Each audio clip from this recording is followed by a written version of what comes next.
This is perfectly placed, Jason. This is what you used to door knock in. The Jason Falinski for the beaches. Yep. Is the next hat of this going to be Rob Stokes for the beaches? I mean, maybe he needs his own slogan. Is he the next Liberal candidate? Do you think for MacKellar? Will he do a good job? No, or is he a bit washed up?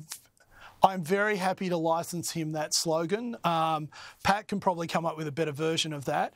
But nonetheless, if he has to fall back on one, that's fine by me. Look, I think what we're seeing in New South Wales is a flailing and failing Minns government that reminds us of the late stages of the Carr government. This is driving Labor support in New South Wales through the floor, and you're seeing a lot of people coming forward to take on the left, whether they be red, green or teal in New South Wales, and quality candidates like Rob Stokes are going to make a huge difference. But, Tom, last week you had Sophie Scomps on this program, and she said that she'd happily entertain the idea of capital gains tax on the family home.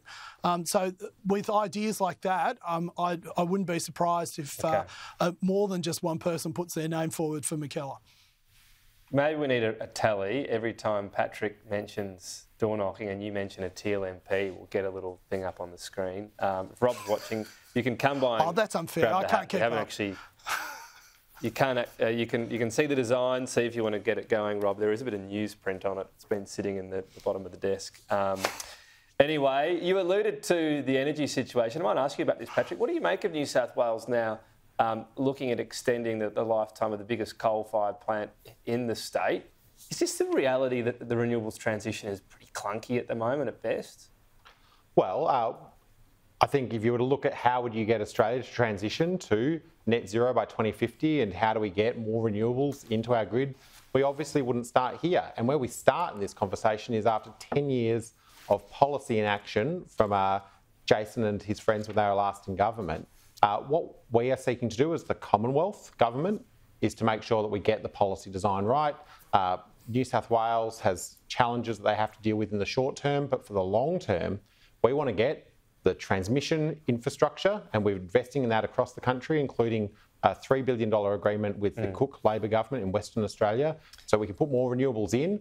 But then, the medium term's big as well, and the raring is not short term. That's sort of medium term. Do you need to be more wary of not having a situation where that rewiring you talk about of the grid, which needs to happen at some point, doesn't kick in until it's too late? Do you see that as your first order of business, keeping the lights on?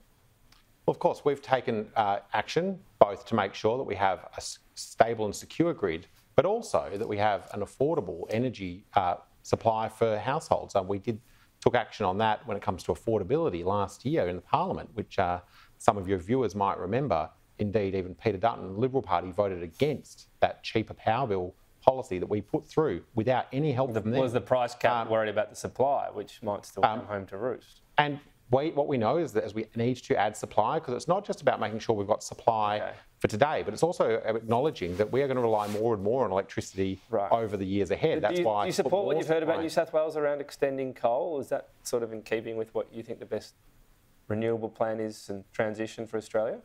Oh, look, I respect that state governments need to make those short-term decisions to make sure they can keep their grids stable. When I think about the requirements we have in Western Australia for keeping our grid stable. Well, you're separate though, but yeah, we are. We're on the South West integrated system, and that relies in part on coal-fired power generation. There's a long-term plan to shift that to primarily renewables with some gas peaking. That's the transition we're going through at the moment.